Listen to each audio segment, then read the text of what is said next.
नमस्कार, स्वागत है आप सभी का। मैं हूं अभिषेक सत्यव्रतम और आप देख रहे हैं हमारा खास कार्यक्रम वायरल स्टॉक्स 2025। शो में हम बात करेंगे उन शेयरों की जिन्होंने 2025 में बाजार में जमकर हलचल मचाई। ऐसे शेयर जो कभी निवेशकों की उम्मीद बने तो कभी चिंता के वजह भी। साल 2025 अब खत्म होने को है और ये साल सिर्फ बाजार के लिहाज से नहीं बल्कि जियोपॉलिटिकल तनाव और अमेरिकी राष्ट्रपति डोनाल्ड ट्रंप के टैरिफ फैसलों के कारण भी बेहद उथल पुथल भरा रहा। भले ही शेयर बाजार की चाल बहुत मजबूत ना रही हो, लेकिन कुछ स्टॉक्स ऐसे रहे जिन्होंने जमकर सुर्खियां बटोरी। मिसाल के तौर पर इंडिगो। उड़ानों के लगातार कैंसिल होने से जहां यात्रियों को परेशानी हुई, वहीं निवेशकों को भी बड़ा झटका लगा और यह शेयर लंबे वक्त तक चर्चा के केंद्र में रहा। उसी तरह से ओला इलेक्ट्रिक आईपीओ के बाद जिसने 157 रुपए का स्तर छुआ, आज वही शेयर निवेशकों की उम्मीदों पर खरा नहीं उतर पाया और 30 रुपए के लोस तक जाके थोड़ा बहुत संभलने की कोशिश कर रहा है। इतना ही नहीं, दूसरी तरफ देखें तो प्राइमरी मार्केट भी काफी गुलजार रहा। एलजी इलेक्ट्रॉनिक्स, ग्रो और लेंसकार्ट जैसे नाम अपने अपने पब्लिक इशू को लेकर खूब चर्चा में रहे। कोई अच्छे वैल्यूएशन की वजह से, तो कोई शानदार रिटर्न, तो कोई महंगे वैल्यूएशन के कारण सुर्खियों में रहा।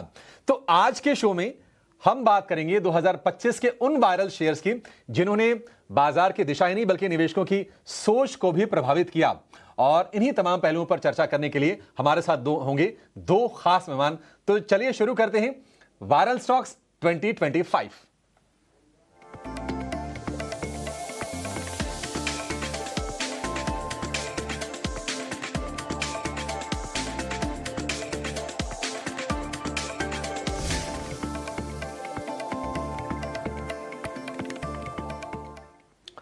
हमारे साथ हैं दो खास मेहमान। मार्केट एक्सपर्ट अम्बरीश बलिगा हैं, दशकों का अनुभव है, और सिस्टमैटिक्स ग्रुप के सीईओ हैं धनंजय सिन्हा।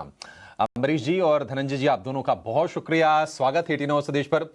अम्बरीश सर, हमने उन शेयरों की सूची आपसे भी शेयर की है जिनको लेकर ना ट्रेडर का, इन्वेस्टर का काफी ज्यादा एक्साइटमेंट हमें देखने को मिला और ये शेयर वायरल शेयर्स की कैटेगरी में रहे। तो पहला शेयर थोड़ा सा अनजान कंपनी है, लेकिन इस साल में इसको बहुत सारे लोगों ने जाना। नाम है आरआरपी सेमीकंडक्टर। कंपनी का दावा है कि वो सेमीकंडक्टर स्टोरी से जुड़ी हुई कंपनी है, लेकिन क्या गजब की रैली रही। 20 महीने में 55,000% का उछाल। अगर हम इस साल की बात करें तो इस साल में भी जो शेयर है लगभग 5700% चल गया, और जो शेयर लगभग 2 साल पहले करीब करीब 15 रुपए का हुआ करता था, आज करीब पौने 11,000 रुपए का हो गया है। मतलब एब नॉर्मल रैली। एक्सचेंजेस ने भी आगाह किया, उसके बाद कंपनी ने भी निवेशकों को सतर्क किया। सोचिए, आप ये सोच के देखिए कितना ताज्जुब होगा कि कंपनी भी निवेशकों को सचेत करने का काम कर रही है। और जो सालाना रिपोर्ट आई उसमें सिर्फ 2 इनके स्थायी कर्मचारी हैं। अब ये मतलब वायरल स्टॉक की सूची में हमने इसको पहले नंबर पर रखा है। इस पर राय लेंगे। अमरीश सर, आपका व्यू आरआरपी सेमीकंडक्टर, क्या आपने कभी इसके बारे में पढ़ा लिखा था सर? क्या राय होगी आपकी? कैसे आप इन्वेस्टर्स को आगाह करेंगे, सचेत करेंगे? देखिए, देखा तो है, क्योंकि इतना जो स्टॉक बढ़ता है तो श्योरली न्यूज़ पे तो रहता है। तो और एक स्टॉक मैं बोलूंगा from the same group, RRP defence, करीब 20 रुपया था, 20 से 985 तक पहुंचा है और वहां से अभी करेक्ट कर रहा है। और दोनों में एक कॉमन इन्वेस्टर है, जो आरआरपी सेमीकंडक्टर्स में पब्लिक इन्वेस्टर में आता है और आरआरपी डिफेंस में एज अ प्रोमोटर आता है। वन मिस्टर चोजनकर, जिनका करीब 73% होल्ड है दोनों कंपनीज में।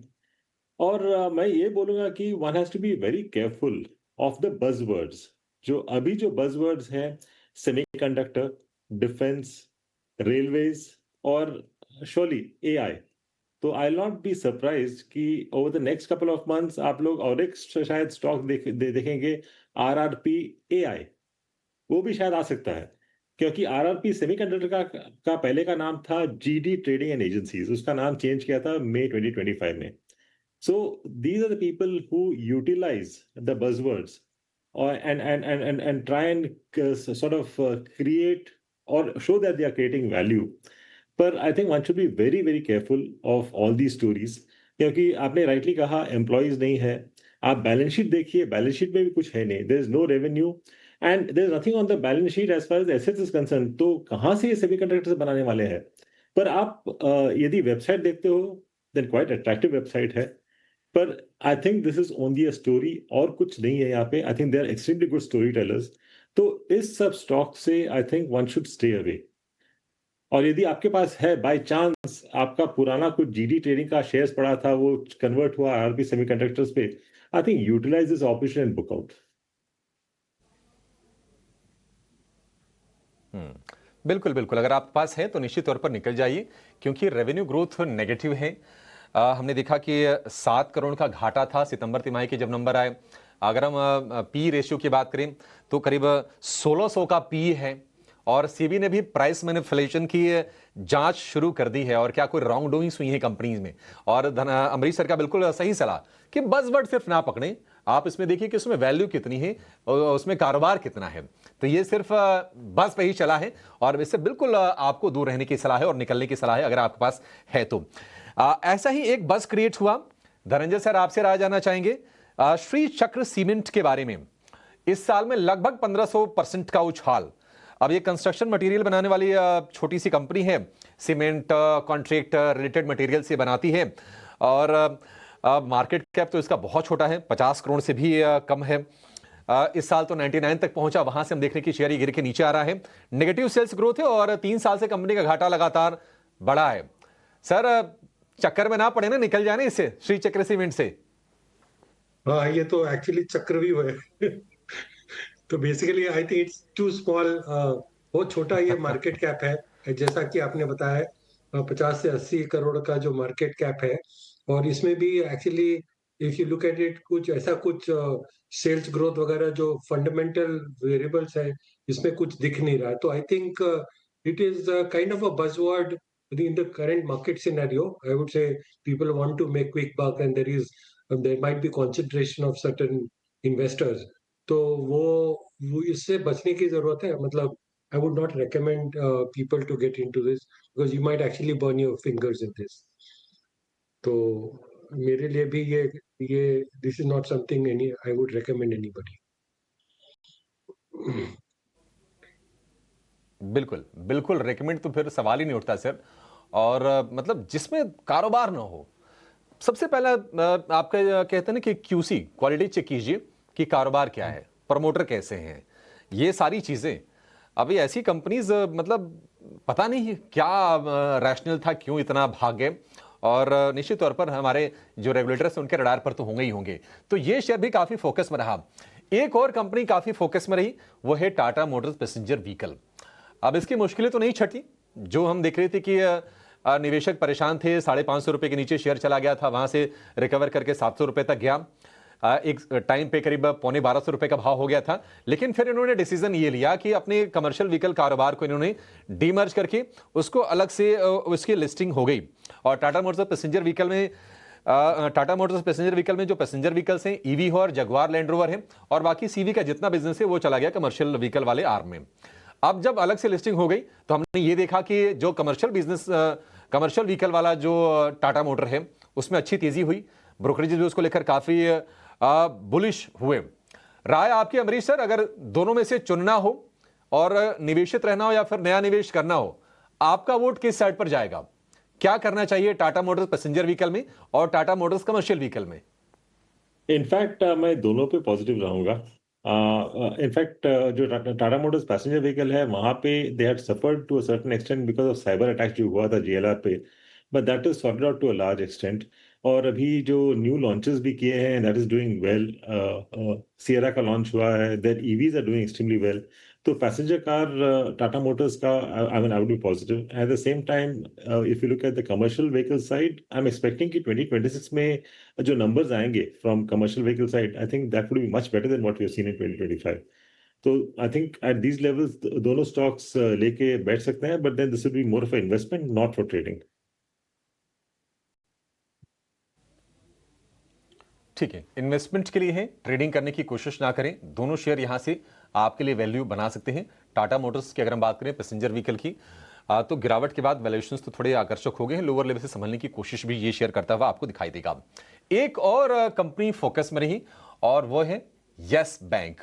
यस बैंक हम देख रहे थे कि काफी लंबे समय से एक रेंज में शेयर फंसा हुआ है, लेकिन इस साल कई सारी ऐसी फाइनेंशियल कंपनीज रही जिसमें विदेशी निवेश खूब भर भर के आया।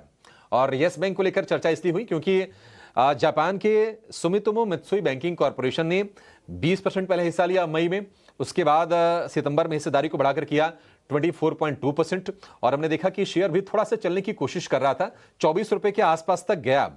अब ये एसएमबीसी बैंक में सबसे बड़ा इन्वेस्टर तो बन गया है, हालांकि रेगुलेटर ने ये क्लैरिफाई किया है कि ये प्रमोटर की कैटेगरी में नहीं आएगा। धनंजय सर, शेयर थोड़ा चला लेकिन घूम फिर के वही 21 रुपए के आसपास के भाव आ गए। यस बैंक को लेकर जो उत्साह बना कि नहीं एक बड़ा बैंक निवेशक के तौर पर आ रहा है, थोड़ी अपनी एक्सपर्टीज भी लेकर आएगा, टेक्नोलॉजी भी शायद थोड़ा सा बेहतर लाएगा, लेकिन वो चीजें शेयर भाव में बहुत ज्यादा रिफ्लेक्ट हुई नहीं। करना क्या है सर यस बैंक के शेयर में अब? तो yes bank has been an underdog, so basically इसमें जो भी कंट्रोवर्सी पहले रहा, तो basically it has been something जो इन्वेस्टर इतना प्रेफर नहीं कर रहे, जबकि इसमें आज के तारीख में काफी मिक्स्ड ओपिनियन है in terms of in analyst recommendation. Recently I think there is certain improvement, जो एनपीए रेशियोज है वो स्टेबल है, और आई वुड से ग्रोथ में भी रीजनेबल ग्रोथ वहां पे चालू है। तो basically it's not it's not a company which is actually doing that badly, but इसका बैकग्राउंड जो होता है उसके कारण थोड़ा सा रेपुटेशनल इश्यूज है। आई वुड से दिस ये जो सुमितोमो का जो स्टेक सेल हुआ है, I think it is part of the overall policy strategy the RBI ने जो लगाया है बेसिकली कि एफडीआई ज्यादा अलाउ करेंगे, फॉरेन इन्वेस्टर्स को ज्यादा, कंपनी को ज्यादा रोल देंगे बैंकिंग सेक्टर में। तो आई थिंक वो एक तरह का ये रिफ्लेक्ट हो रहा है इनका जो 20% स्टेक एक्विजिशन हुआ है। But I would say that पर से इसके कारण ग्रोथ नहीं आता, क्योंकि अगर वो कैपिटल इन्फ्यूजन हुआ है, how do we sort of increase the leverage और ग्रोथ कितना हो रहा है बैंकिंग सेक्टर में। हमें मालूम है कि बैंकिंग सेक्टर में थोड़ा सा इश्यूज है बैंक डिपॉजिट क्रिएशन में और लेंडिंग ग्रोथ में। तो इसके कारण अगर इक्विटी इन्फ्यूजन होता है, थोड़ा सा आरओई रिटर्न रेशियो थोड़ा कम हो जाता है। तो इनिशियली थोड़ा सा ये एक्साइटमेंट था because there is an NBA multinational company coming in, तो उसके कारण थोड़ा सा गवर्नेंस एस्पेक्ट थोड़ा इम्प्रूव होता है, बट इवेंचुअली ग्रोथ देखते हैं लोग। तो अभी उसको टाइम लगेगा इसको लेवरेज करने के लिए। तो लॉन्ग टर्म में I would say it can be considered at this juncture. हो सकता है because of the equity infusion and the drag on the ROE थोड़ा वो सबड्यूड है। तो इवेंचुअली इसको देखना पड़ेगा कि how does it sort of strategises the growth. ठीक है, आगे की स्ट्रेटजीज पर फोकस होगा कि येस बैंक आगे क्या करती है। एक और कंपनी बैंकिंग फाइनेंशियल सेक्टर से जो चर्चाओं में भी खूब रही, अपेक्षाकृत निफ्टी की थोड़ी सी नई कंपनी है, लेकिन जो मैच्योरिटी दिखाई, जो रिटर्न दिए वो बड़े कमाल के रहे। लगभग 2025 में 66% के रिटर्न आ चुके हैं, नए हाइस पर ये शेयर जाके वहां पर टिक भी रहा है। और उसकी वजह है कि जापान के एमयूएफजी बैंक ने इसमें 20% हिस्सेदारी खरीदी है 39,600 करोड़ में, और ये सबसे बड़ा एफडीआई है भारत के फाइनेंशियल सेक्टर में। आपकी राय अमरीश सर, श्रीराम फाइनेंस, चर्चाएं तो ये भी है कि बैंकिंग के लाइसेंस के लिए भी कंपनी आवेदन करेगी आगे चल के। आपकी राय श्रीराम फाइनेंस को लेकर कितने बुलिश हैं आप, और निवेशकों को क्या करना चाहिए? मुझे लगता है कि यहाँ से भी काफी ज्यादा अपसाइड है श्रीराम फाइनेंस का, क्योंकि अभी I think the FDI would be about 40,000 crore, $4.4 billion का एफडीआई की बात कर रहे हैं। तो I think this should be extremely positive for Shriram Finance. और जैसे कि आपने कहा कि possibly a banking licence going ahead, या I think that is possible over the next 1.5-2 years। तो मुझे लगता है कि even at the current levels Shriram Finance लेके रखना चाहिए एज अ पोर्टफोलियो इन्वेस्टमेंट। ठीक है, पोर्टफोलियो इन्वेस्टर हैं तो श्रीराम फाइनेंस आप लेके रखिए, यहां से भी आपको अच्छे रिटर्न ये शेयर देता हुआ दिखाई देगा। एक कंपनी जिसकी चर्चा खूब हुई वो है इंटरग्लोब एविएशन।